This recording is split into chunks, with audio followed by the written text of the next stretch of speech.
Disclaimer. The material in this podcast is not to be taken as a replacement for therapeutic services. This is for entertainment purposes and represents the sole perspectives of the individuals involved. If you are experiencing an emergency, please contact the appropriate authorities or professionals. Hello and welcome back to episode 3 of season 2 of the Tikdocs. I am one of your hosts, Dr. Katelyn Baker, aka That Fat Doctor. And I am your other host, Dr. Terrell DeGans, aka That Black Doctor. T, what are we talking about today? Everyone's favorite people, theoretically, right? Let's talk about parents. Keyword. Theoretically, yeah, right? I have recently just come out of a session talking about parenting and kind of how a severe lack of parenting and poor parenting decisions has really affected someone. And this is something that comes up a lot. So I think it's something that's really important for therapists to hear, for parents to hear, potential parents, really everyone. So I think it's a great topic for us. Yeah. I think it's a very confusing, and it changes through different stages of life. And it's one of those things that, look at all the thousands and thousands of books that are sold and are created and then sold about how to be the best parent, or this method or this method. And what we do as therapists is we get to see the effects of all of these things that have been tried and failed, or mostly just failed. Yeah. Which Sam do you believe? Yeah, pretty much. So I think it's a great topic. It's a tough topic, and a personal topic. So, take breaks if anything is triggering to you, or push through if you want to do that too. I don't care what you do. Yeah, we'll find out. So I will give this context as well, just for our listeners, and obviously for you, so you can join in. So within the past hour or so, my father, who I rarely speak about for good reason, has reached out, not to me or to my mother, who he has contact to as well, but he's reached out to my professional place of work. Yeah, and I don't know why, and I will find out why. But he had the gall and the audacity to kind of just say, this is my name, this is my number, he knows who I am, have him call me. I don't know who you are actually, sir, but thank you for trying. And I want to start with that, with this idea kind of that's really prevalent in a lot of my clients' situations and prevalent in my personal case right now. And I think what happens a lot in a lot of people of color where you don't have a father figure is this idea of entitlement, right? There are great parents in the world. I've seen them. I hope to become one. I've always been seen as the dad of the group a lot of the times. I called you dad in a text yesterday. I'm very much of the dad role, and I never take that as an insult. But that's because I really value being there for people, and I know how to do that. You are not entitled as a person to the love of your children. And people tend to forget that. I think we need to let that sink in for a sec. Say that again. People are not entitled to the love of their children. Bringing people into this world does not mean you are automatically going to get the love because you did that. It's a great contribution. Thank you, somewhat. But honestly, it's earned. Like any other relationship, you have to earn it. And if you're not, then why do you think you deserve it? I think that a lot of parents go into having kids with the idea of this little tiny human is going to love me for exactly who I am unconditionally. So they're setting themselves up with that mindset, and that's not how it works. It isn't. It should be the parents loving the child unconditionally. It doesn't work the other way around. You made a decision, or several decisions, that led to you bringing another life into this world. This is your making, very literally. That child deserves someone, or some combination of people, really, to be there for them. But it doesn't work both ways. And I get it, right? People have different versions of love, and that's not always reciprocated. This gets into that love languages conversation, which I tend to think there's a expressive version and a receptive version, and sometimes you're not expressing it in the way that other people receive it. So I can understand if you're trying to express your love in services, right? But that person really wants affirmations. They want to just have quality time, and you don't necessarily align with that. That's a different situation than what I'm saying. If you're not there at all, if you're doing the bare minimum, if you're not listening to what your child is saying, or you're not trying to connect on any level that's not just what you think is correct, you aren't entitled to their love. But it doesn't mean you can't get better, you can't learn from it. You have to acknowledge that and then try to do better. And you're not too old to learn from it. You're not too young to have new experiences. You're not too inexperienced. You just have to sit there and listen. Yeah. But without my little soapbox, let me think about all the other experiences that I've had working with clients with parents. And I'll say this just from a personal perspective as a therapist. When you bring your child to therapy, one, they should want to be in therapy. Otherwise, you are wasting time and money from multiple people. And two, understand that, in my opinion, the worst part of working with children is the parents of those children. Amen to that. Amen. I at one point worked with a lot of kids, and I stopped working with kids. Not because I didn't enjoy working with the kids or being in session with them. It's because of the parents. Because every single time, like I have like 5 cases in mind right now where I'm like, yep, that one I had to terminate because I couldn't deal, like parents weren't responsive or weren't following treatment like protocols outside of session, so nothing was being done. Or how many times, the question of calling CPS has come into play. Like it's just working with children is hard, and it is almost never the child's problem. Mm-hmm. Yeah, and we're going to get a little bit into some old school considerations and terminology, but triangulation happens all the time. And that's when you're, as usually the parents, looking towards the child, but it's not always that combination, but a lot of the times you see them as the problem. You're triangulating them as the problem. You're having a unified front as the kid is the reason that we're having difficulties. But that only adds pressure to someone who has no control over the situation. And then you try to present that to a therapist and you project the responsibility onto them as well. And now they're trying to solve something at the symptom level versus the core causal level. No one gets anything out of that. And when the problems persist at the core, then it just comes out in different ways when you shut off that symptom. So when you do, and I hope you all do have some level of respect for therapy if you listen to this podcast, when you do engage in therapy and you bring your children to therapy, it's for everyone. Everyone should be benefiting from it, and everyone should be contributing to the progress. Here's the example that comes up a lot, which probably bothered me the most. When I worked in an overnight camp, lovely place, I don't want to advertise it, but when I worked there the first year, we had a group of children to look over, and one set of parents to this one child that I had in particular said they were really worried about his eating habits, right? Which, I can get. And they felt like he was just eating too much, and he wasn't really getting active, and he's got a camp, he's going to be active, right? That's going to help a lot. But I can see what they were saying. He was eating 4 or 5 times what his peers were eating, and he just kept going. So we worked out a plan. Like, this is here, you can have all these delicious things, you like these as well. This is an easier, healthier thing for you to do, and you like it, right? So let's do that. And you can have what you want, but we're going to have less of it. We did moderation.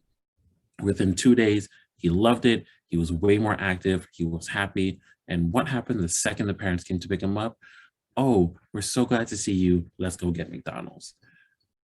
Why? Oh, okay. Why did I do a week's worth of work so that you can be like, never mind. I mean, I think that speaks to the child system, and I mean, my whole, like, you're speaking right to like my spiel here. I figured I would. But just again, that like food is a reward and things like that, and then try to take that away from the child thinks they're being punished. Mhm. It's a whole thing, which is not the topic that we're on right now, but I had to get my little spiel in. Yes. Yeah, exactly. There's a lot of I think parents send conflicting messages, whether they mean to or not. A lot of the times, like, I know it feels like we're dogging on parents, and we are, but there will be another side to this, right? This is not just everything you've done wrong was pointed out. There will be a positive, but we're not there yet. So just right. hold on. Right.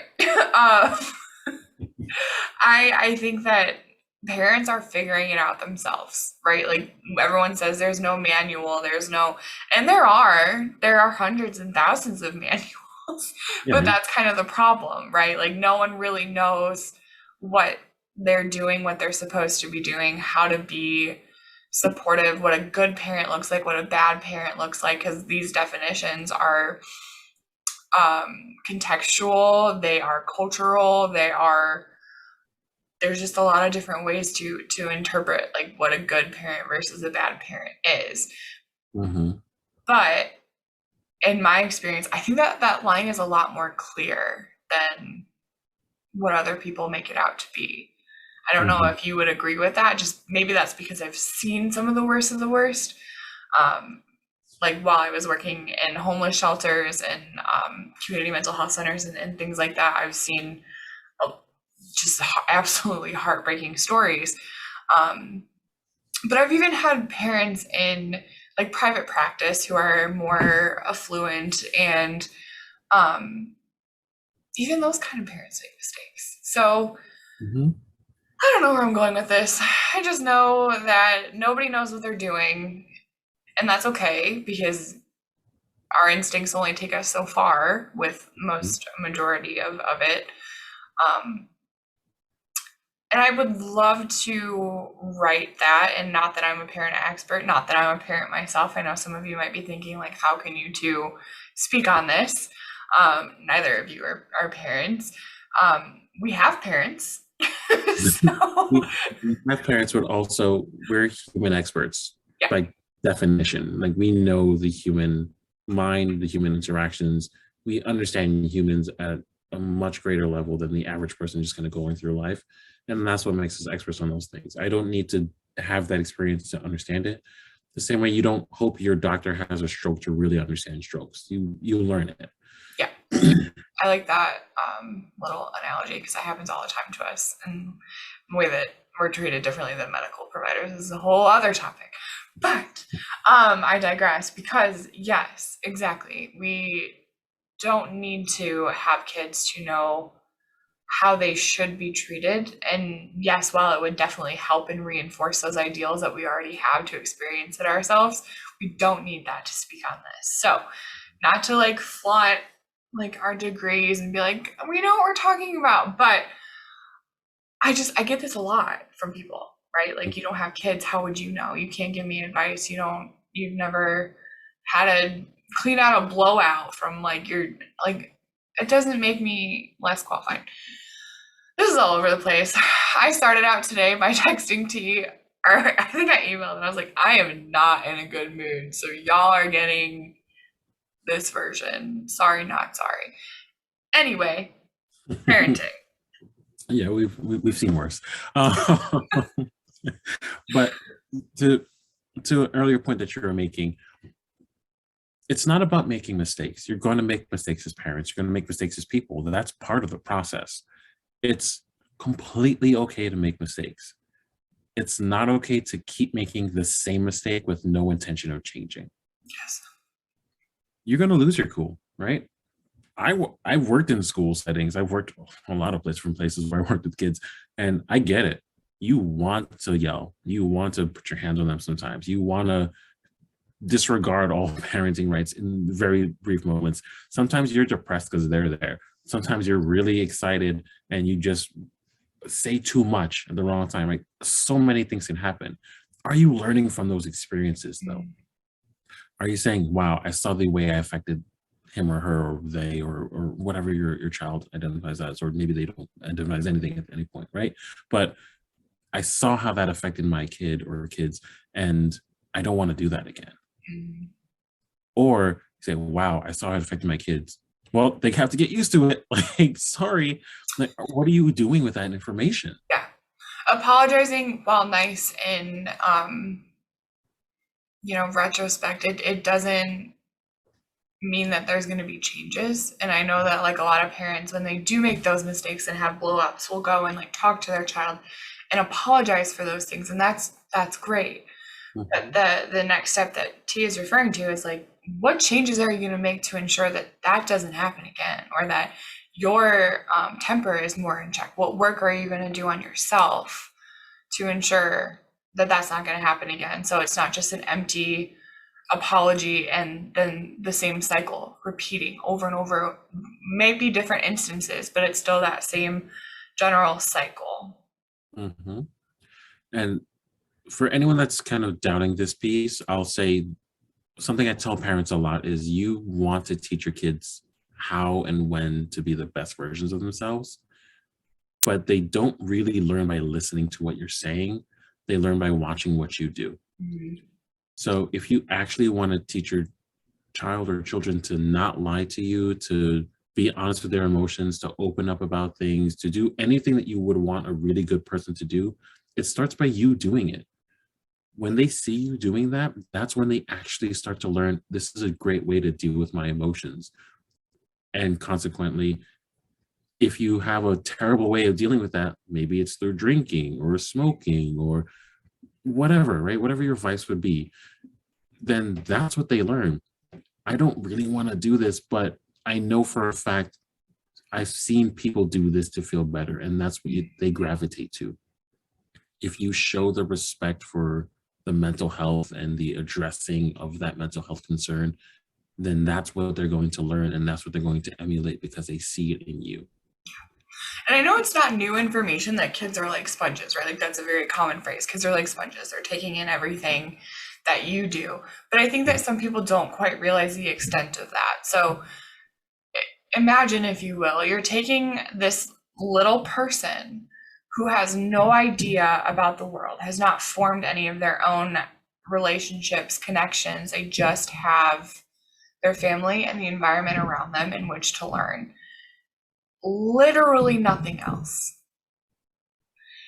What you do is being watched. What you say is being watched.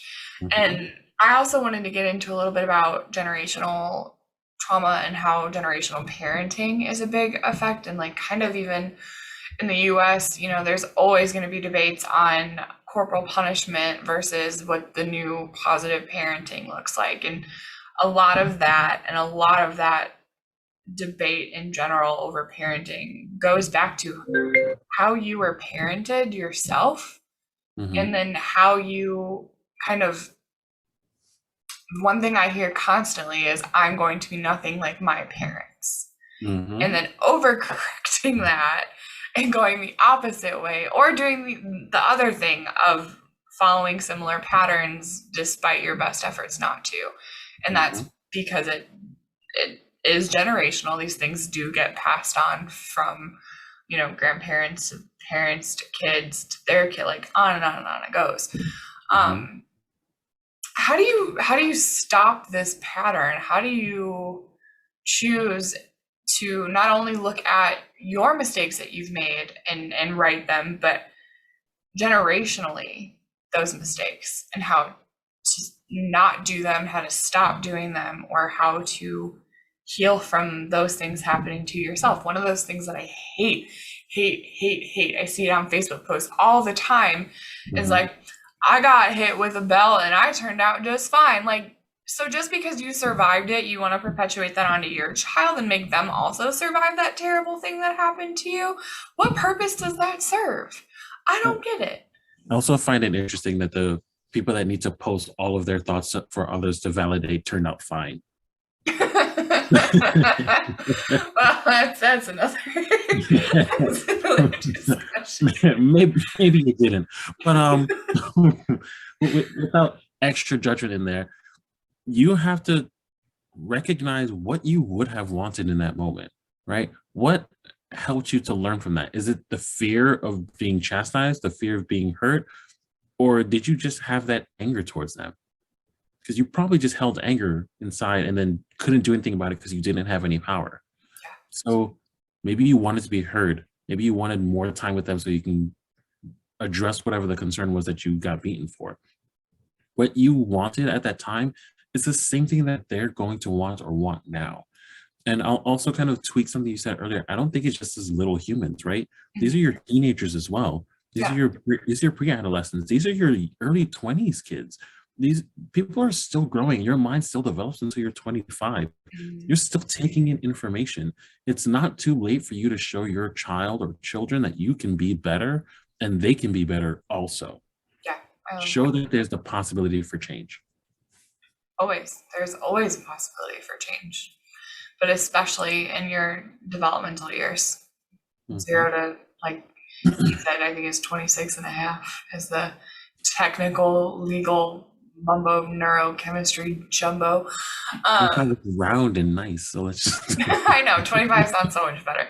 I remember like on my, this is a side story, on my like 26 and a half birthday, I was like, my brain's fully developed as of today. Like I thought I like celebrated my brain being fully developed because that's the person that I am. Nerd. Not wrong.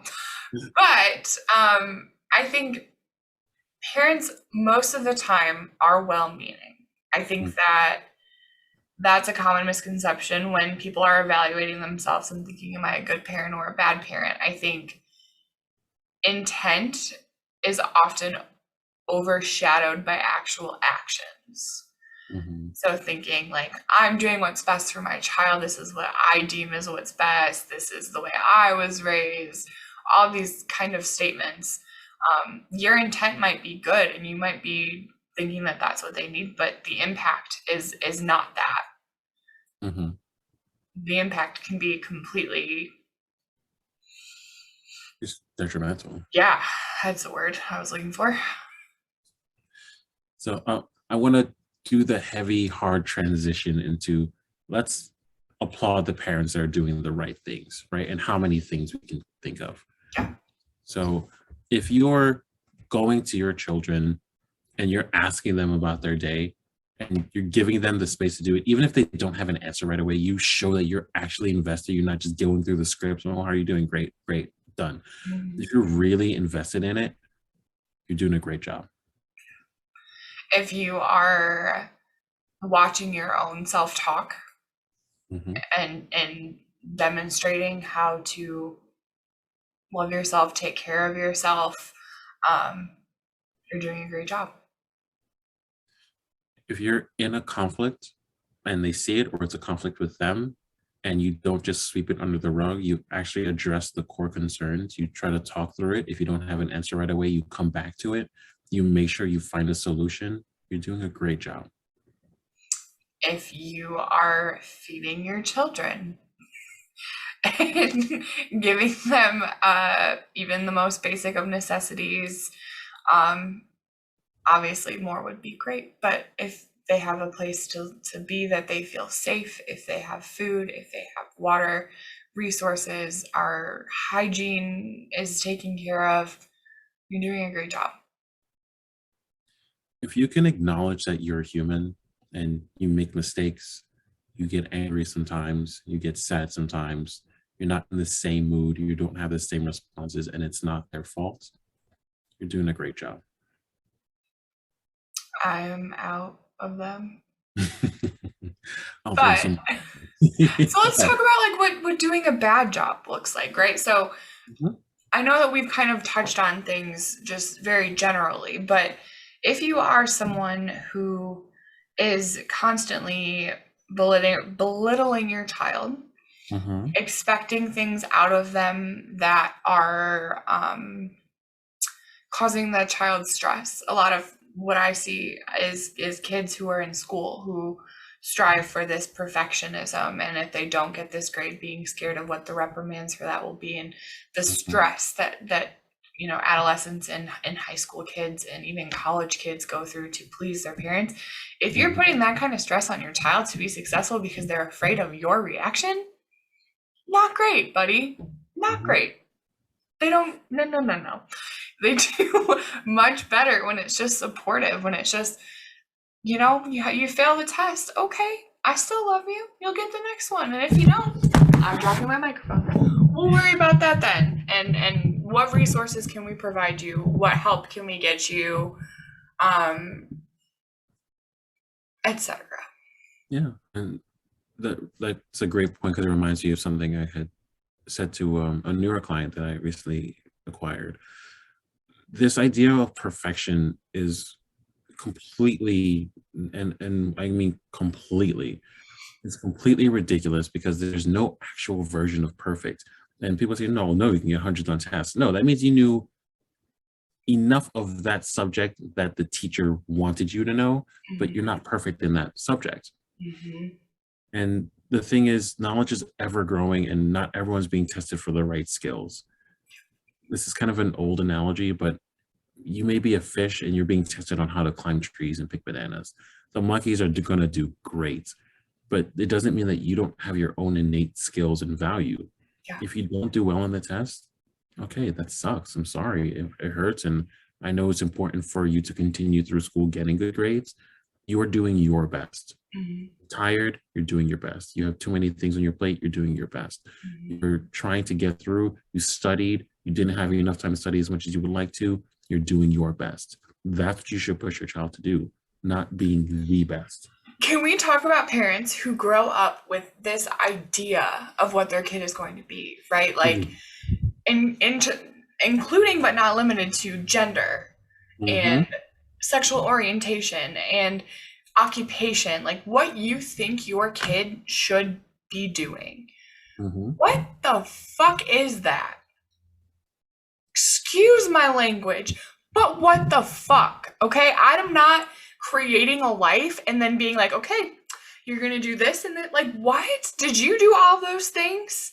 Maybe you did. Congratulations. But normally it's a projection of this is what I wish I had done or what my life had been like. So you're going to do those things so I can feel better that I created this human that did all these great things. I went to a gender reveal this last weekend. Not my favorite thing. Context matters. It was supporting someone that I care about, and it was very important to them that I be there. So I said, I don't support this. I support you.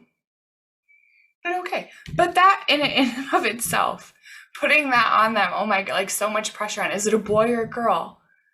Determining how their life is going to be shaped from that point on because of their genitalia. Like, think about that for a second. I think the hardest thing for any parent is to find anything. There's wrong, and then there's, with really heavy quotations, wrong. To find anything wrong, because the first thing you lose are your expectations. And you really have to think of what you actually want when you have a child. Are you trying to create a legacy? Are you trying to undo your faults? Are you just creating someone because that's the societal norm? Like, why are you having children? I think if you have a really good understanding of that, then you can see where there might be fault. And there are people that have really high expectations from something that doesn't understand words or sounds at all. So as that person develops into an actual person, you start to see human limitations, and then you get upset because your expectations are dashed. That is 100% on you, and being able to acknowledge and recognize that is super, super important. Yeah, absolutely. I know I've wanted to be a father my entire life, and I feel like I have the genetic makeup to be one. But I also know when I have children, I have my preferences, of course, but when I have children, I'm waiting for the day where they have to like say this is something I didn't want to tell you. This is something like I was worried about. And I can just be like, why did you not bring me cake? Like, that's gonna be my response. Like, if you're gonna give me news, bring me food.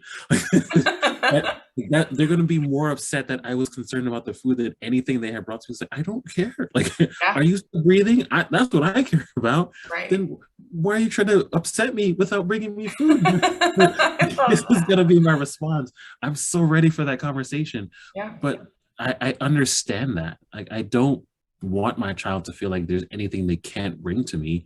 There are things I definitely don't want to hear about. But I know that that's part of the experience. Like, you're a human having human experiences. You should be able to share that. Yeah, absolutely. I think that's the ticket, I think. And that's the idea between like unconditional, I mean, to use the psychology, unconditional positive regard for your own child. In that, like, that's a tough one though, because part of me is like, you still don't want to encourage like not problematic behaviors, because I think that terminology will get misconstrued, but behaviors that are like dangerous or reckless or things like that. But I still think that through those things, whatever your child has done or is doing, you can still be supportive and helpful and non-reactive. I think that's a huge part of parenting, is reactivity, right?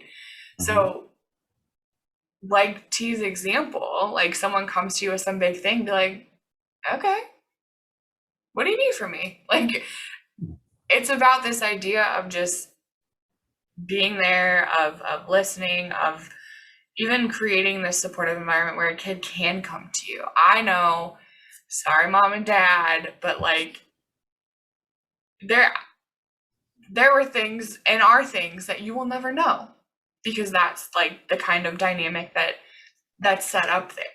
Like, y'all don't want to know, and I don't want you to know. So there we go. It's there. But boundary solidified. Boundary, but on both ends. But I think like that's the difference, and I'm hoping that's the difference between new generations and parenting, in that like we realize that we're all humans. We realize that we grapple with our own sexuality. So, and you know, all these other things, of course, but like, why wouldn't our children do those same things? Yeah. Why would we not have the space or the room for them to grow and figure themselves out, like how we wish we had been granted that same space? And just don't be an asshole. And I think that's a great note to end on. Yeah, once again, a lot of you parents are doing great jobs. You're Absolutely. Doing amazing at parenting. And you've heard all this, like, yeah, that's not me. Like, great. If you heard any part of it that is, and you're like, you know what, I'm not going to be an asshole about that anymore. I'm going to change because I want my kids to do better. And that's it. That's parenting 101. Yeah. You change, they change. The end. If there was like one piece of takeaway advice, I'll do mine and then you can do yours. Mine is let go of expectations for your children. Let your children be who they are. Whether that's, you know, gender, sexual identity, occupation, education, like let them be who they want to be. You're just there to guide and support. Let go of that shit that's telling you that, oh, my kid's gonna be a genius. I fucking hate that. I'm very sweary today. But when like a parent is like, I think my kid's a genius. Like, bitch, no, your kid is 2 and put some blocks together. Stop putting that shit on them. Have you heard about all of these kids who are in like the gifted and talented programs? Me, that now have a shit ton of mental health problems because of these pressures, because of these expectations, and they didn't meet them because they're unrealistic. Okay, T, go. I am getting too reel it in. I got you. My takeaway for everyone, which I've clearly identified earlier, is it starts with you. You don't want your kid to act out, you're probably acting out a lot. It starts with you. You don't want your kid to be hyper-focused on the wrong things, you're probably hyper-focused on the wrong problems. Take whatever you see in them, recognize what that is in you, emulate that to them, have these conversations, be the person you want them to be. Modeling. modeling, and they will follow. Yep. So. Alrighty, folks, that's me and T are both pissed off today, so this is what you get. What you got. You're welcome. Thanks for being here. If you have any questions or concerns, please address them to T at the Tikdocs@gmail.com, and follow our socials. And as always, we really do love hearing from y'all, or if there's a topic you want us to cover, or a soapbox you need me to hop up on real quick, let us know. We love hearing from you, and hope that you have a great rest of your week, and we'll be back soon with another episode. Bye. Bye.